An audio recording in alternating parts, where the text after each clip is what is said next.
India में जितने भी एडवोकेट्स प्रैक्टिस कर रहे हैं उनमें से 30% एडवोकेट्स आर फेक। और यहीं पर सुप्रीम कोर्ट बोले सिर्फ वही advocate bar council of India के साथ रजिस्ट्रेशन करवा सकते हैं जिनके पास कोई रिकॉग्नाइज्ड यूनिवर्सिटी से मिला हुआ एलएलबी डिग्री है। अब कौन सा यूनिवर्सिटी रिकॉग्नाइज्ड है, कौन सा यूनिवर्सिटी रिकॉग्नाइज्ड नहीं है, ये डिसाइड करने का हक सिर्फ और सिर्फ दिया गया है बार काउंसिल ऑफ इंडिया को। 11 लाख एडवोकेट सिर्फ सामने आए खुद को रजिस्टर करवाने के लिए 16 लाख में से। तो अभी आइए चलिए जान लेते हैं कुछ ऐसा रियल लाइफ इंसिडेंट जो सच में हुआ है, एकदम 2023 में सुप्रीम कोर्ट ऑफ इंडिया के द्वारा डिसाइड किया गया है। अगर कोई एडवोकेट ऐसा करेगा उस एडवोकेट को ये प्रोफेशन से ही निकाला जाएगा। तो let me tell you one thing, ये एडवोकेसी ना कोई जॉब वगैरह नहीं है, ये एक प्रोफेशन है। इस प्रोफेशन के सुप्रीम अथॉरिटी है honourable supreme court of India, जिनको टेम्पल ऑफ जस्टिस कहा जाता है। सुप्रीम कोर्ट में रिसेंटली एक केस पहुंचा, यहाँ पर एडवोकेट साहब डिस्क्लोज ही नहीं किए थे दैट ऑपोजिट पार्टी को उनके बीवी कोर्ट में रिप्रेजेंट कर रहे थे कि उसकी पत्नी मुअक्किल के मामले में विपक्षी पार्टी थी। दोनों ही मियाँ बीवी एक केस में पार्टी बन बैठे थे। अब जब ये fact bar council of India को पता चला तब वो 5 साल के लिए उनका लाइसेंस को ही सस्पेंड कर देते हैं। अब जब सुप्रीम कोर्ट में ये केस पहुंचा तब सुप्रीम कोर्ट बोले ये एब्सोल्युटली एक प्रोफेशनल मिसकंडक्ट है, कोई भी एडवोकेट ऐसा काम नहीं कर सकते हैं। तो ये कहते हुए बार काउंसिल के डिसीजन को सही ठहरा देते हैं। तो माता पिता को सस्पेंड कर दिया गया था और यही एडवोकेट्स के जो बेटा है वो भी एडवोकेट निकले। बेटे को बार काउंसिल बोले तुम लिखित रूप में हमको दो दैट तुम फ्यूचर में कोई मिसकंडक्ट कमिट नहीं करोगे। नेक्स्ट केस, रूल 47 के हिसाब से कोई भी एडवोकेट कंपनी के बिजनेस में इन्वॉल्व नहीं हो सकते, पर वो एक स्लीपिंग पार्टनर डेफिनेटली बन सकते हैं। और on the other hand rule 48 ये क्लियर कर देता है एक एडवोकेट कंपनी के चेयरमैन या फिर बोर्ड ऑफ डायरेक्टर्स में एक डायरेक्टर डेफिनेटली बन सकते हैं, पर ये काम एग्जीक्यूटिव इन नेचर नहीं हो सकता, नहीं तो वो अगेंस्ट हो जाएगा रूल 48 का। लेकिन कोई एडवोकेट कोई कंपनी में मैनेजिंग डायरेक्टर या फिर सेक्रेटरी नहीं बन सकते हैं। क्या आपको पता है दोस्तों, एक एडवोकेट इंडिया के कोई भी कोर्ट्स, कोई भी ट्राइब्यूनल इंक्लूडिंग सुप्रीम कोर्ट में एंटर हो सकता है और लाइव चलता प्रोसीडिंग्स को वो देख सकता है।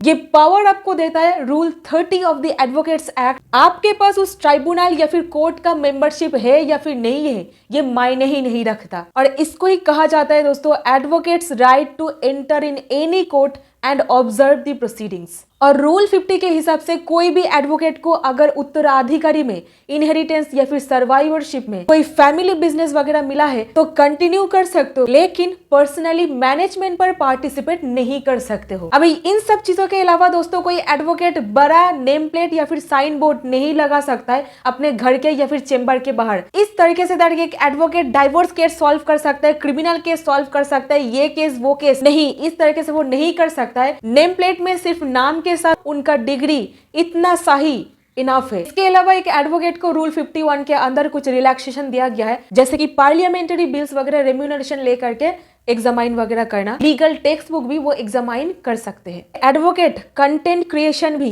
कर सकता है, जहां पर कोई और एडवोकेट ने वकालतनामा फाइल किया है कोई और एडवोकेट आ करके घुस नहीं सकते हैं। ये एक प्रोफेशनल मिसकंडक्ट होता है। ये भी कहा जाता है दोस्तों एक एडवोकेट को ब्रीफ एक्सेप्ट करना ही पड़ता है, लेकिन दोस्तों एक एडवोकेट मना भी कर सकता है जहां पर उनको लग रहा है कि ये इलीगल अप्रोच कर रहा है। एडवोकेट वहां पर बिल्कुल मना कर सकते हैं उस केस को लेने से। अगर इस चीज का आपको कोई एग्जाम्पल चाहिए तो मुंबई अटैक केस में कसाब को देश के कोई भी एडवोकेट रिप्रेजेंट नहीं करना चाह रहे थे, पर हमारी इंडियन जुडिशरी ये मानते हैं हर एक इंसान का एक नेचुरल जस्टिस है, उनको उनके पक्ष कोर्ट में रखने का पूरा हक बनता है। इसीलिए सरकार कसाब के फेवर में एक एडवोकेट खड़ा किए थे ताकि कोर्ट प्रोसीडिंग्स ठीक से चल सके और कसाब को पनिशमेंट मिल सके। ऑन द अदर हैंड एक एडवोकेट का ये ड्यूटी बन जाता है अपना जो क्लाइंट है उनका जो सीक्रेट्स है उसको सीक्रेट ही रखे। 126 of the Indian evidence act को आपको ध्यान में रखना पड़ता है।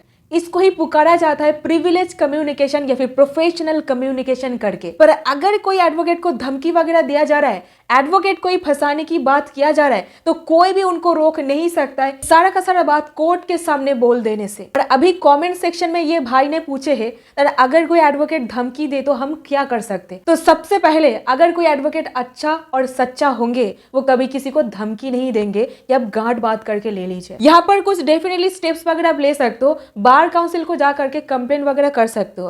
और यहाँ पर आपको बताना चाहूंगी, अगर आप झूठा फालतू के कंप्लेन वगैरह करोगे तो आपको ही फंसना पड़ सकता है, क्योंकि एक एडवोकेट के खिलाफ इंक्वायरी किया जाता है। अगर इंक्वायरी में कुछ नहीं मिलेगा ना, तो अगर फालतू के हैरेस करने के लिए आप करे होंगे तो आपको ही उल्टा भुगतना पड़ सकता है, क्योंकि वो एक एडवोकेट है।